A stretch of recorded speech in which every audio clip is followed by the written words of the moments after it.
નવરાત્રિ આવવાની છે તો એમાં આપણી ચામડી અને વાળનું ધ્યાન કઈ રીતે રાખવું? તો સૌથી પહેલાં તો કીપ યોરસેલ્ફ હાઇડ્રેટેડ, એટલે કે પાણી જેટલું બને એટલું વધારે પીવાનું રાખવાનું, સ્પેશિયલી વાઇલ પ્લેઇંગ ગરબા. બીજી વસ્તુ કે તમે હેવી મેકઅપ કરેલું હોય તો રાત્રે ગમે તેટલા તમે થાકેલા હોય તોય તમારે મેકઅપ રિમૂવ કરીને સરખી રીતે ફેસ વોશ કરીને મોઇશ્ચરાઇઝર લગાડીને પછી જ સૂવા જવાનું. ત્રીજી વસ્તુ કે તમારે ફૂડ હેબિટ્સમાં ધ્યાન રાખવાનું કે જેટલું બને એટલું હેલ્ધી ફૂડ ખાવાનું, જંક ફૂડ, ઓઇલી ફૂડ એ ખાવાનું ટાળવાનું.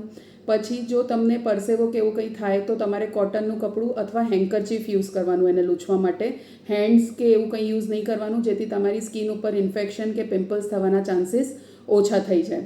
ચોથી વસ્તુ કે જો તમે મેટલના ઓર્નામેન્ટ્સ પહેરવાના હો ખાસ કરીને તો તમારે એલર્જી થવાના ચાન્સીસ વધી શકે છે. જો તમને એલર્જી થાય તો તમારે તરત જ ડર્મેટોલોજિસ્ટને દેખાડવા જવાનું.